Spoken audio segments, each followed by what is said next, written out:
এই জন্য 756 নম্বর হাদিস সহিহ বুখারীর মধ্যে এসেছে, ইমাম হোক আর মুক্তাদি হোক, যেই হোক না কেন, সহিহ মুসলিমের হাদিস, যে বান্দা হিসাবে, যেটা 169 পৃষ্ঠায় এবং 70 পৃষ্ঠায় বর্ণিত হয়েছে সহিহ মুসলিমের হাদিসটি। রাসূল সাল্লাল্লাহু আলাইহি ওয়াসাল্লাম বলছেন যে আল্লাহ তাআলা বলেছেন যে সালাতকে দুই ভাগে ভাগ করেছে আমি এবং বান্দার মধ্যে, অর্থাৎ ইমাম হোক আর মুক্তাদি হোক বান্দা, অর্থাৎ সূরা ফাতিহা না পড়লে তার সালাত হবে না। সুতরাং কেন এই উপলব্ধিটা, এই তাৎপর্যটা, এই রহস্যটা আমাদের বোঝা উচিত, উপলব্ধি করা উচিত, যে কেন রাসূল সাল্লাল্লাহু আলাইহি ওয়াসাল্লাম বলেছেন যে লা সালাতা লিমান লাম ইয়াকরা বিফাতিহাতিল কিতাব, অর্থাৎ তার সালাত হলো না, যে যার সালাত নাই, যে সালাতে সূরা ফাতিহা পাঠ করে না, সূরা ফাতিহা পড়ে না। অর্থাৎ তাওহীদের স্বীকৃতি যদি আপনি না দেন তাহলে সালাত হবে না, সালাত কবুল হবে না। এর থেকে বোঝা যায় আরো যত ইবাদত আছে কোনো ইবাদতই কবুল হবে না যতক্ষণ পর্যন্ত তাওহীদের স্বীকৃতি আমি আপনি প্রদান না করব। সহিহ বুখারীর হাদিস 7372 নম্বর হাদিস, রাসূল সাল্লাল্লাহু আলাইহি ওয়াসাল্লাম যখন ইয়ামানে পাঠাচ্ছিলেন মুআজ বিন জাবালকে, তখন আল্লাহ রাসূল কি বলে পাঠিয়েছিলেন এইটাও একটু উপলব্ধি করি, আমরা একটু বুঝি। রাসূল সাল্লাল্লাহু আলাইহি ওয়াসাল্লাম যখন পাঠাচ্ছেন তখন মুআজ বিন জাবাল রাদিয়াল্লাহু আনহুকে বলছেন, আউয়ালু মা তাদউহুম আইওয়াহিদুল্লাহ তাআলা, প্রথম তাদেরকে তুমি দাওয়াত দিবে, আহ্বান করবে আইওয়াহিদুল্লাহ তাআলা, তারা যেন আল্লাহ তাআলাকে একক হিসাবে গ্রহণ করে, আল্লাহর তাওহীদকে তারা যেন মেনে নেয়। প্রথম তাওহীদের দাওয়াত। তারপরে বলছেন ফাইদা আরাফু যালিক, তারা যদি তারা তাওহীদটা বুঝে, কোন হাদিসে আসছে আদাবু জালিব, তারা যদি তাওহীদের স্বীকৃতি দেয়, আতাউ যালিক, তারা যদি তাওহীদকে অনুসরণ করে, তাওহীদকে মেনে নেয়, স্বীকৃতি দেয়, আরাফু যালিক, তাওহীদটা যদি বুঝে, ফা আখবিরহুম আন্নাল্লাহ আফতারাদা আলাইহিম খামসা সালাওয়াত ফি লাইলাতিহিম ওয়া নাহারিহিম। আল্লাহ রাসূল সাল্লাল্লাহু আলাইহি ওয়াসাল্লাম বলছেন, তারপরে দ্বিতীয়টা বলবা আল্লাহ তোমাদের উপরে 5 ওয়াক্ত সালাতকে রাতে দিনে ফরজ করেছেন। তাহলে প্রথম দাওয়াত হলো তাওহীদের, প্রথম দাওয়াতটা সালাতের নয়, প্রথম দাওয়াতটা সিয়ামের না, প্রথম দাওয়াতটা হজ্জের না, প্রথম দাওয়াতটা ফজিলতের না, প্রথম দাওয়াতটা হলো তাওহীদের। আমরা বেশি বেশি আলোচনা করি সালাতের, আমরা বেশি বেশি আলোচনা করি সুদের, ঘুষের, বেশি বেশি আলোচনা করি পর্দার, বেশি বেশি আলোচনা করি ফজিলতের, বেশি বেশি আলোচনা করি সিয়ামের, বিভিন্ন ফজিলতের আলোচনা করি, বিভিন্ন আনুষঙ্গিকগুলো, কিন্তু তাওহীদের আলোচনা করার লোকের সংখ্যা খুব কম। রাসূল সাল্লাল্লাহু আলাইহি ওয়াসাল্লাম প্রথম দাওয়াতটা কি দিয়েছিলেন, যেটা মুসনাদে আহমদের মধ্যে সহিহ সনদে এসেছে 16736 নম্বর হাদিস। রাসূল সাল্লাল্লাহু আলাইহি ওয়াসাল্লাম বলেছেন, কুলু লা ইলাহা ইল্লাল্লাহ তুফলিহু। প্রথম দাওয়াত দিয়েছিলেন কিসের?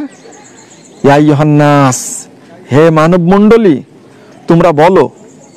আরবের মানুষকে তিনি ডেকে বলেছিলেন বাজারে গিয়ে যে তোমরা লা ইলাহা ইল্লাল্লাহ বলো, তুফলিহু, তোমরা সাফল্য অর্জন করবে, সফল কাম হবে। দুর্ভাগ্য আমরা এগুলো সবই ভুলে গেছি। তাওহীদের দাওয়াতটা আগে প্রদান করতে হবে, তাহলে আমাদের জন্য সুবিধা হবে অন্য দাওয়াতগুলো মানুষের সামনে পেশ করা। আজকে মানুষ শিরকে নিমজ্জিত। একজন ব্যক্তি সালাত আদায় করে, মসজিদে যায়, আবার ওই ব্যক্তি আবার মাজারে কিভাবে যায়, মানে তাওহীদ বুঝে না। তাই তাওহীদটাকে আগে উপলব্ধি করতে হবে। আমাদের দায়ীদের উচিত আগে তাওহীদটা মানুষের সামনে এবং তার ফজিলতটা মানুষের সামনে পেশ করা, উল্লেখ করা। রাসূলুল্লাহ সাল্লাল্লাহু আলাইহি ওয়াসাল্লাম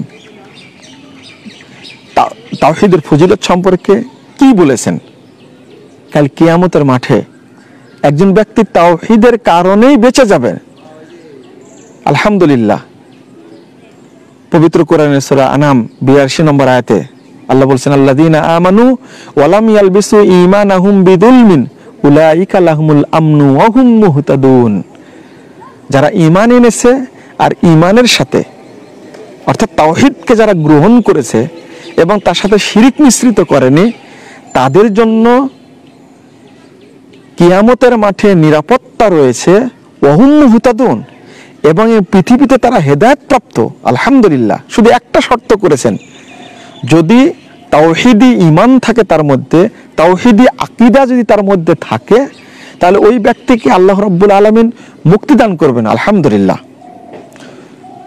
তিরমিজির হাদিস এসেছে সহিহ সনদে 194 পৃষ্ঠা 2য় খণ্ডের, রাসূল সাল্লাল্লাহু আলাইহি ওয়াসাল্লাম বললেন, ইয়া ইবনা আদম, হে আদম সন্তান, লাউ আতাইতানি বিকুরাবিল আরদি খতায়া ওয়ালা তুশরিক বিশাইয়া। হে আদম সন্তান, তুমি যদি আসমান জমিন ভর্তি পাপ নিয়ে আমার কাছে উপস্থিত হও আর তার সাথে যদি কোনো শিরিকের পাপ না করো, আমার সাথে শিরিক যদি না করো, তাহলে আতাইতুকা বিকুরাবিহা মাগফিরাতান, আমি আল্লাহ তোমার কাছে হাজির হব যাবতীয় ক্ষমা নিয়ে, এবং সব পাপ আল্লাহ ক্ষমা করে দিবেন। তাওহীদ, তাওহীদি আকীদা, তাওহীদি ঈমান যদি আমার মধ্যে থাকে, আল্লাহ ওয়াদা করছেন আল্লাহ তাকে ক্ষমা করে দিবেন। সূরা নিসা 48 নম্বর আয়াত এবং 116 নম্বর আয়াতে আল্লাহ বলছেন, ইন্নাল্লাহা লা ইয়াগফিরু আন ইউশরাকা বিহি ওয়া ইয়াগফিরু মা দুনা যালিকা লিমান ইয়াশা। যদি শিরিক করে তাহলে আল্লাহ ক্ষমা করবেন না, শিরিক ব্যতীত যে অন্য কোনো পাপ করে তাহলে আল্লাহ ক্ষমা করে দিবেন, যাকে ইচ্ছা তাকে আল্লাহ ক্ষমা করবেন। তাহলে তাওহীদের গুরুত্বটা এত বেশি, তার মধ্যে যদি শিরিক মুক্ত ঈমান থাকে, শিরিক মুক্ত তাওহীদ থাকে, তাহলে অন্য পাপ আল্লাহ ক্ষমা করে দিবেন। মনে রাখতে হবে, আমি আজকে অনেক শিরিক করেছি, অনেক মাজার পূজা, পীর পূজা, দরবেশের পূজা, বুজুর্গের পূজা, আলেমের পূজা, বিভিন্ন ধর্মী মাবুদের পূজা করেছি। আজকে বুঝ এসেছে, আজকে আমি যাবতীয় শিরিক থেকে তওবা করলাম। আল্লাহ, আমি তওবা করছি, তোমার কাছে তোমার ক্ষমা করো। আল্লাহ গাফফার, আল্লাহ আপনার সমস্ত পাপ, আল্লাহ আমার সমস্ত পাপকে ক্ষমা করে দিবেন। মনে রাখবেন, এটা শিরিকের আলোচনা, যেটা তাওহীদের আলোচনা করতে গেলে শিরিক চলে আসে এমনিতেই। তো যদি শিরিকে আকবার করে কেউ মারা যায়, তওবা করার আগে যদি মারা যায়, তাহলে ওই ব্যক্তির চিরস্থায়ী জাহান্নামে, কারণ ওই ব্যক্তির ঈমান নাই, আমল নাই, করার চেয়ে বড় পাপ। সুতরাং আমাকে আপনাকে তাওহীদি ঈমানটা রাখতে হবে, তাওহীদি আকীদা পোষণ করে কোনো রকম ভাবেই আমার মধ্যে শিরিক তৈরি না হয়।